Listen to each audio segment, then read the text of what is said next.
اللہ اللہ اللہ اللہ۔ الرجیم بسم اللہ الرحمن الرحیم۔ پیارے دوستو، اگر آپ کو لگتا ہے کہ اللہ آپ سے نہیں بولتے تو آپ نے یہ 5 نشانیاں پہچانی ہی نہیں۔ پیارے دوستو، ابھی اللہ کمنٹ کریں، میں آپ کے لیے خاص دعا کروں گا۔ پیارے دوستو، کبھی زندگی میں کسی ایسے لمحے کا سامنا کیا ہے جہاں سب کچھ الجھا ہوا اور مشکل لگے، جہاں فیصلے کرنے اور صحیح راستہ چننا تقریباً ناممکن سا محسوس ہوتا ہو؟ ایسے مواقع پر یہ سمجھنا ضروری ہے کہ شاید یہ اللہ تعالیٰ کی طرف سے ایک خاص اشارہ ہو۔ ہمیں کچھ چیزوں کو چھوڑ دینا چاہیے۔ اسلام ہمیں سکھاتا ہے کہ ہماری زندگی کے ہر پہلو میں اللہ کی ہدایت شامل ہوتی ہے۔ قرآن پاک میں ارشاد ہے کہ جو اللہ پر بھروسہ کرتا تو وہ اس کے لیے کافی ہے۔ یہ آیت ہمیں یقین دلاتی ہے کہ جب ہم اللہ کی طرف رجوع کرتے ہیں تو وہ ہمیں صحیح راستہ دکھاتا ہے۔ اس ویڈیو میں ہم ان 5 نشانیوں پر بات کریں گے جن کے ذریعے اللہ ہمیں بتاتا ہے کہ ہمیں کسی معاملے یا تعلق کو فوراً چھوڑ دینا چاہیے۔ یہ نشانیاں ہمیں نہ صرف مشکلات سے بچاتی ہیں بلکہ ہمیں ایک بہتر اور سکون والی زندگی کی طرف لے جاتی ہیں۔ مکمل ویڈیو ضرور دیکھیں کیونکہ شاید آج کی گفتگو آپ کی زندگی میں کسی الجھن کا حل بن سکے۔ سکون کا ختم ہونا۔ کیا آپ نے کبھی ایسا محسوس کیا ہے کہ کوئی تعلق یا کام جو کبھی خوشی اور سکون کا ذریعہ تھا اب صرف ذہنی دباؤ اور بے چینی رہ گیا ہے؟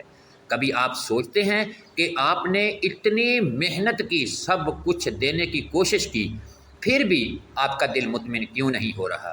میرے بھائیوں اور بہنوں، یہ کوئی عام بات نہیں ہے، یہ بہت ممکن ہے، یہ عام بات نہیں ہے۔ ممکن ہے کہ اللہ تعالیٰ کا اشارہ ہو کہ وہ آپ کو ایک بہتر راستے کی طرف بلانا چاہتا ہے۔ قرآن پاک میں اللہ تعالیٰ فرماتے ہیں، یقیناً اللہ کے ذکر سے دلوں کو سکون ملتا ہے۔ یہ آیت ہمیں یاد دلاتی ہے کہ اگر کسی چیز میں اللہ کی رضا شامل ہو تو وہ سکون چھین سکتی ہے۔ اگر کسی چیز میں اللہ کی رضا شامل نہ ہو تو وہ سکون چھین سکتی ہے۔ آج کے دور میں ہم اکثر ایسے تعلقات یا کاموں میں پھنس جاتے ہیں جہاں ہمارا دل، ذہن اور روح سب الجھن میں مبتلا رہتے ہیں۔ آپ کتنی بار سوچتے ہیں، کیا میں واقعی خوش ہوں؟ کیا یہ چیز میرے لیے صحیح ہے؟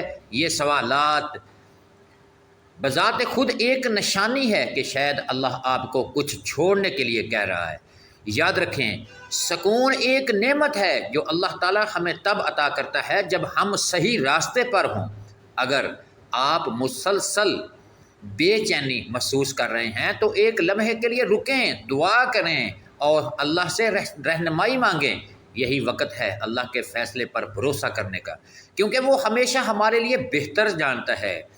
نمبر 2، عزت نفس کا ختم ہونا۔ کیا آپ نے کبھی کسی رشتے یا اس صورتحال میں خود کو کمزور محسوس کیا ہے جہاں آپ کی عزت نفس مجروح ہو رہی ہو اور آپ کو لگے کہ آپ کی اہمیت کو نظر انداز کیا جا رہا ہے؟ یہ احساس آپ کی باتوں یا جذبات کی قدر نہیں کی جا رہی۔ یہ محض اتفاق نہیں ہو سکتا۔ میرے بھائیوں اور بہنوں، اسلام میں عزت نفس ایک اہم مقام رکھتی ہے۔ قرآن پاک میں اللہ تعالیٰ فرماتے ہیں، اور ہم نے بنی آدم کو عزت بخشی ہے۔ یہ آیت ہمیں یاد دلاتی ہے کہ ہر انسان کو اللہ نے عزت عطا کی ہے اور کسی کو یہ حق نہیں ہے کہ وہ کسی کو کم تر محسوس کرے۔ آج کے دور میں ہم اکثر ایسے تعلقات یا معاملات میں الجھ جاتے ہیں جہاں ہماری عزت نفس کو مسلسل ٹھیس پہنچ رہی ہوتی ہے۔ میرے پیارے بھائیوں، کبھی دوستوں کے بیچ مذاق کے نام پر، کبھی کسی قریبی رشتہ دار کی غیر ضروری دباؤ کے ذریعے ہم اپنے آپ کو نقصان پہنچاتے ہیں۔ کیا آپ نے کبھی سوچا ہے کہ یہ سب کیوں سہ رہا ہوں؟ کیا یہ واقعی میرے لیے ٹھیک ہے؟ یہ سب سوالات دراصل آپ کے دل کی فطری پکار ہے۔ اللہ آپ کو اس سے نکلنے کا اشارہ دے رہا ہے۔ یاد رکھیں، اللہ کبھی نہیں جانتا کہ آپ اپنی عزت نفس کو قربان کریں۔ اگر کوئی تعلق یا معاملہ آپ کی عزت کو کم کر رہا ہے تو یہ وقت ہے دعا کرنے اور اللہ سے مدد مانگنے کا۔ یقین کریں، اللہ آپ کے لیے بہتر راستہ ضرور دکھائے گا، کیونکہ وہ جانتا ہے کہ آپ کے لیے کیا بہتر ہے۔ نمبر 3، دعا کے باوجود راستہ بند ہونا۔ کیا آپ نے کبھی کسی کام کے لیے دل سے دعا کی، پوری کوشش کی، لیکن پھر بھی وہ کام نہیں ہوا؟ ایسا لگتا ہے کہ سب کچھ آپ کے خلاف ہو رہا ہے، جیسے راستے بند ہو گئے ہوں۔ یہ لمحہ جتنا مایوس کن لگتا ہے اتنا ہی اہم ہو سکتا ہے۔ قرآن پاک میں اللہ تعالیٰ فرماتے ہیں کہ ہو سکتا ہے کہ تم کسی چیز کو ناپسند کرو، حالانکہ وہ تمہارے لیے بہتر ہو۔ یہ آیت ہمیں سمجھاتی ہے کہ کبھی کبھار جو ہم جانتے ہیں تو وہ ہمارے لیے فائدہ مند نہیں ہوتا، آپ کے خلاف ہو رہا ہے، جیسے راستے بند ہو گئے ہوں۔ یہ لمحہ جتنا مایوس کن لگتا ہے اتنا ہی اہم ہو سکتا ہے۔ قرآن پاک میں اللہ تعالیٰ فرماتے ہیں کہ ہو سکتا ہے کہ تم کسی چیز کو ناپسند کرو، حالانکہ وہ تمہارے لیے بہتر ہو۔ یہ آیت ہمیں سمجھاتی ہے کہ کبھی کبھار جو ہم جانتے ہیں تو وہ ہمارے لیے فائدہ مند نہیں ہوتا۔ دعا کرنے اور اللہ سے مدد مانگنے کا۔ یقین کریں، اللہ آپ کے لیے بہتر راستہ ضرور دکھائے گا، کیونکہ وہ جانتا ہے کہ آپ کے لیے کیا بہتر ہے۔ نمبر 3، دعا کے باوجود راستہ بند ہونا۔ آپ نے کبھی کسی کام کے لیے دل سے دعا کی، پوری کوشش کی، لیکن پھر بھی وہ کام نہیں ہوا۔ ایسا لگتا ہے کہ جب کچھ آپ کے خلاف، سب کچھ آپ کے خلاف ہو رہا ہے، جیسے راستہ بند ہو گئے ہوں۔ یہ لمحہ جتنا محسوس کن لگتا ہے اتنا ہی اہم ہو سکتا ہے۔ قرآن پاک میں اللہ تعالیٰ فرماتے ہیں کہ ہو سکتا ہے کہ تم کسی چیز کو ناپسند کرو، حالانکہ وہ تمہارے لیے بہتر ہو۔ یہ آیت ہمیں سمجھاتی ہے کہ کبھی کبھار جو ہم جانتے ہیں وہ ہمارے لیے فائدہ مند نہیں ہیں۔ آج کے دور میں ہم فوری نتائج کی عادی ہو چکے ہیں۔ اگر کوئی کام ہمارے حق میں نہیں جا رہا تو ہم فوراً مایوس ہو جاتے ہیں اور یہ سوچتے ہیں آخر میرے ساتھ ہی کیوں۔ لیکن یہ وقت اپنے دل کو اللہ کی رضا پر چھوڑنے کا ہے، اور یقین کریں کہ وہ آپ کے لیے بہتر راستہ بنا رہا ہے۔ یاد رکھیں، اگر کوئی دروازہ بند ہو رہا ہے تو شاید اللہ آپ کو کسی ایسے راستے پر لے جانا چاہتا ہے جو آپ کی توقعات سے کہیں بہتر ہو۔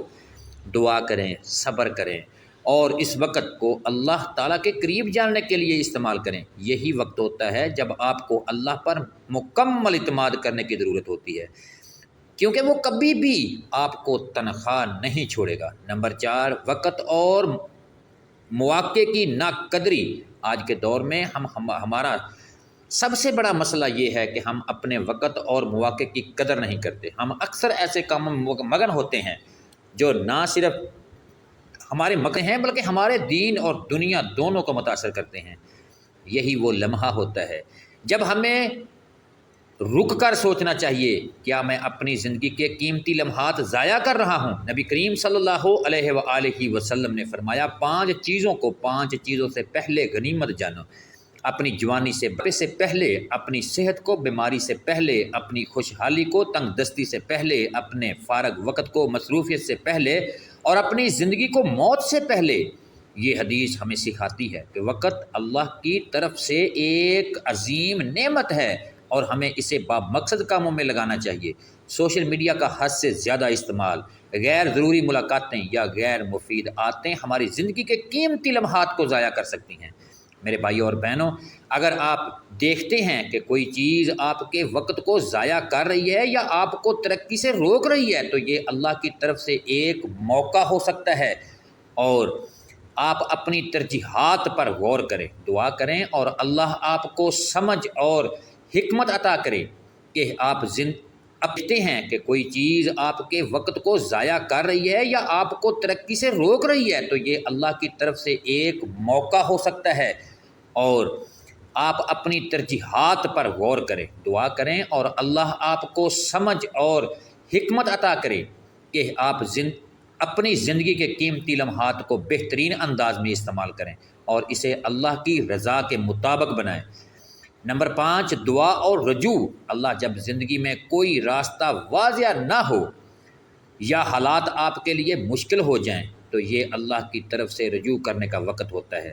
یہ وہ لمحہ ہو سکتا ہے جب اللہ آپ کو یاد دلا رہا ہو کہ سب کچھ اللہ کے اختیار میں ہے اور ہمیں ہر حال میں صرف اللہ ہی پر بھروسہ کرنا چاہیے۔ نبی کریم صلی اللہ علیہ وآلہ وسلم نے فرمایا، جب بھی تم دعا کرو یقین کے ساتھ کرو اور اللہ تمہاری دعاؤں کو قبول کرے گا۔